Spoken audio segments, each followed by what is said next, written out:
hospital. Jadi kita akan mengetahui lebih lanjut apa sebenarnya dimaksudkan ataupun yang cuba ditengahkan berikan panduan ini kepada penonton yang bersama kita.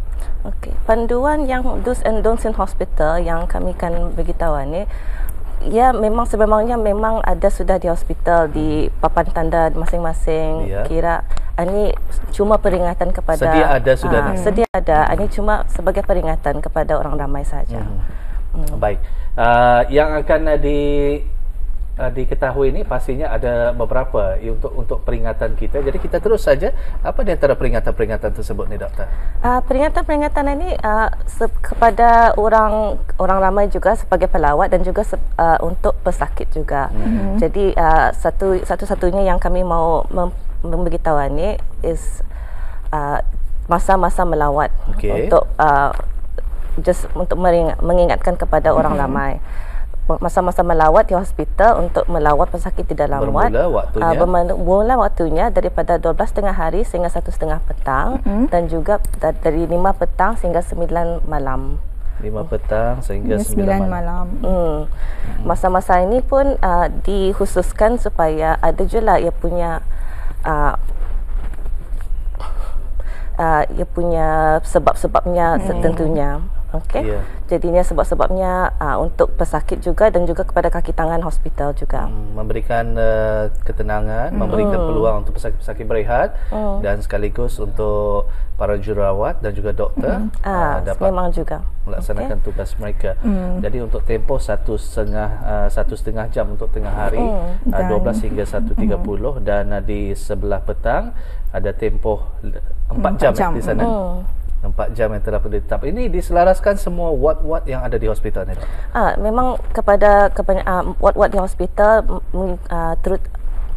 termasuk juga kepada ward unit intensif. Diselaraskan ke semuanya ya. Semua. Baik. Apa lagi antara lain yang diminta oleh pihak hospital untuk para pelawat mematuhinya ni, Doktor? Okey, para pelawat sekarang ini yang kami meminta kepada orang ramai supaya kalau bolehlah 2 orang untuk setiap pesakit. 2 orang setiap pesakit. 2 orang setiap pesakit dalam pada di mana-mana satu masa.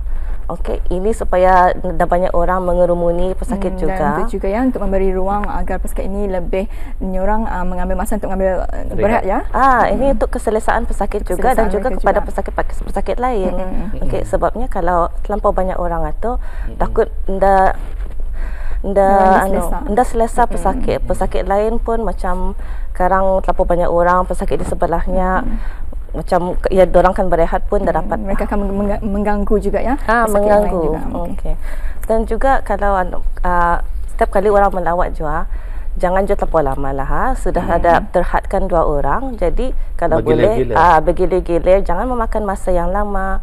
Okey, supaya dorang dapat kalau banyak orang akan datang tu dapat je semua orang dapat sampat Johan berjumpa melawat.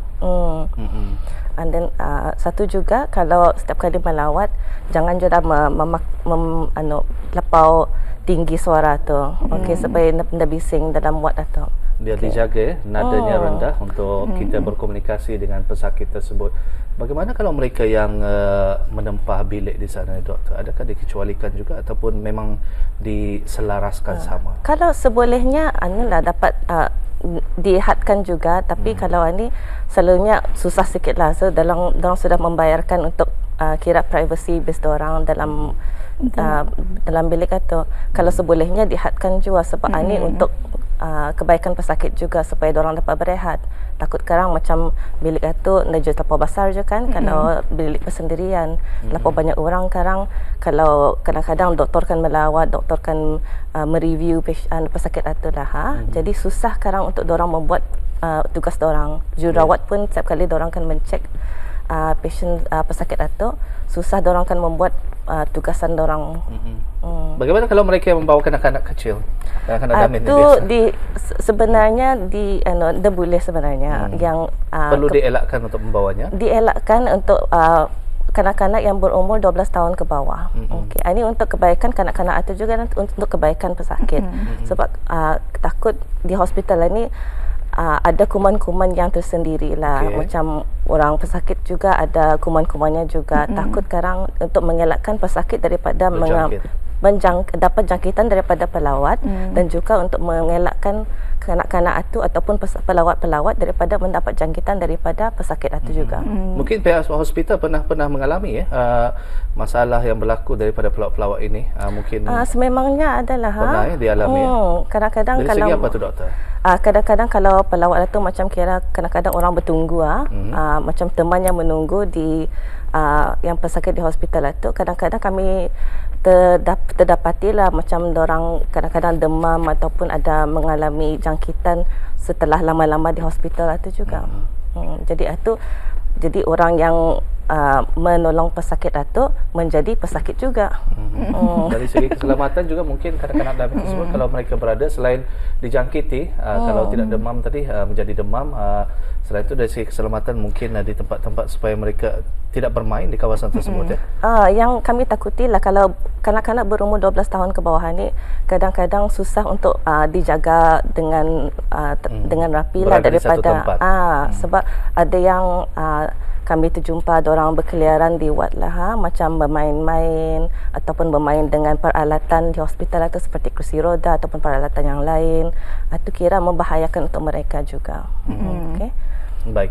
Inilah antara lain perkara yang perlu kita ambil kira, perkara yang perlu kita berikan kerjasama kepada pihak hospital. Perkara ini sebenarnya bukan sesuatu yang baru, telah pun diterapkan sejak hospital dibukakan, dan pastinya dengan peraturan melawat ini memang dengan peraturan setelah kebelakangan ini, peraturan yang baru ni doktor yang dikeluarkan. Sebenarnya mungkin daripada dulu juga 12 hingga 1.35 hingga 9 malam tersebut mungkin dikuatkuasakan supaya dipatuhi. Ini lebih dikuatkuasakan. Yang kami dapati sekarang lah ada pengawal keselamatan ditugaskan di luar ward masing-masing. Ada setiap ward yang ada setiap ward ataupun di tengah-tengah ward, sebab kadang-kadang diripas kalau kita tahulah wardnya di blok yang lama lah, bukannya blok yang baru.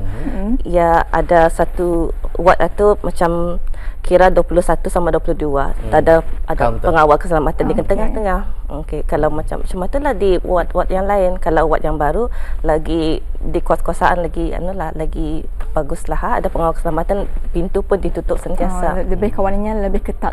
Lebih ketat. Macam mana kedudukannya kalau mereka yang memang perlu didampingi oleh ahli keluarganya sepanjang hari tersebut? Macam mana kedudukannya? Kalau itu dibolehkan kalau diperlukan lah macam kalau macam untuk warga emas untuk ibu-ibu yang baru saja bersalin itu dibolehkan kepada ward yang biasa saja. Okey. Kadang-kadang kalau macam ward unit rawatan rapi lah itu boleh tu. Okey, ditegahkan juga sebab itu memang dijaga rapi oleh para jururawat juga. Okey, kalau macam ada je lah, ada macam orang minta menunggulah kalau di sana dibolehkanlah supaya dapat menjaga pesakit itu juga. Kalau tadi sehingga 9 malam, bagaimana kalau mereka lebih daripada waktu yang telah pun ditetapkan ini? Adakah pengawal keselamatan tersebut akan meminta untuk mereka untuk kalau ada sudah masanya untuk habis lawatan, mereka akan membuat rondaan di ward-ward masing-masing untuk memberitahu mereka untuk waktu melawat sudah habis, boleh macam kalau boleh mereka beredar beredar untuk membuatkan pesakit-pesakit dapat berehat. Tapi rasanya diperbolehkan doktor kalau mereka yang hendak mengantar barangan yang diperlukan oleh pesakit tersebut di awal pagi di luar daripada waktu melawat tersebut, macam mana? Itu mengikut budi bicara jururawat dan juga pengawal keselamatan. Tapi kalau membawa barang itu jangan terlalu lebih Okey, yang kami dapatilah kadang-kadang macam dorang membawa, ada kadang-kadang dorang yang menunggulah membawa kursi yang besar untuk dorang berehat, untuk dorang dapat macam tidurnya orang. Saiznya tu bersesuaian lah dengan tapi kadang-kadang macam jangan juga sampai menghindarkan kaki tangan daripada membuat tugas dorang. Okey, kadang-kadang ada macam kalau ni orang emergency situation susahkan membawa peralatan itu kepada pesakit. Okey, jadi nanti macam kalau apa-apa untuk memperlahankan pulang daripada para jururawat sama doktor untuk membuat tindakan untuk menyelamatkan pesakit. Menyulitkan Baik, seterusnya kalau adakah didapati juga para pelawat ini yang tidak mematuhi peraturan telah pun ditetapkan dan telah pun diambil tindakan? Macam mana? Kalau waktu kami bagi teguran lah daripada bahagian doktor, bahagian jururawat, kaki tangan yang lain, terutama mengikut juga pengawal keselamatan juga. Okey, memberi teguran supaya mereka untuk ikutlah peraturan itu. Berikan kerjasama. Betul, sekiranya mereka itu masih lagi melakukan perkara sedemikian, mungkin pihak hospital mungkin akan mengambil tindakan? Mungkin dapat tindakan lah kalau macam sudah anda mau mengikut dengar cakap orang itu lah. Okey, jadi itu dinaikkan kepada bahagian pentadbiran lah. Kalau mengganggu ketenteraman dan seumpamanya. Baik, secara kesimpulannya daripada do's and don'ts ini, doktor, yang diperlukan apa harapan kepada pelawat-pelawat?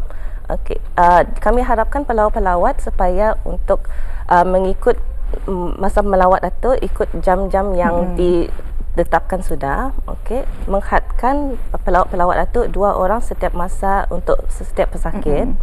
Kanak-kanak dalam umur 12 tahun ke bawah kalau boleh jangan dibawa ke untuk melawat pesakit itu, untuk kebaikan pelawat dan juga untuk kebaikan pesakit itu juga. Okey. Jangan menaikkan suara, jangan membuatkan bising sama-sama lawat itu, dan juga kalau membawa telefon bimbit, kalau boleh memastikan tutup ataupun mode senyap. Okey, sebab takut mengganggu ketenteraman dalam wad itu juga. Okey. Ya, itu antara lain yang perlu kita ambil perhatian.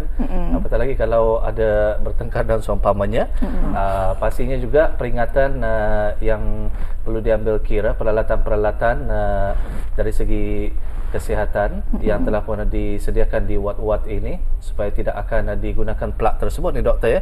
Kerana kalau dicabut plug tersebut tidak berfungsi, peralatan tersebut mungkin tidak digunakan untuk mencas telefon dan seumpamanya. Ini perkara yang perlu dielakkan. Terima kasih kepada Yang Mulia Doktor. Mudah-mudahan ini akan menjadi panduan dan menjadi peringatan, walaupun ini sering kali diingatkan, tetapi untuk memberikan panduan supaya kita mematuhi peraturan tersebut. Terima kasih. Assalamualaikum.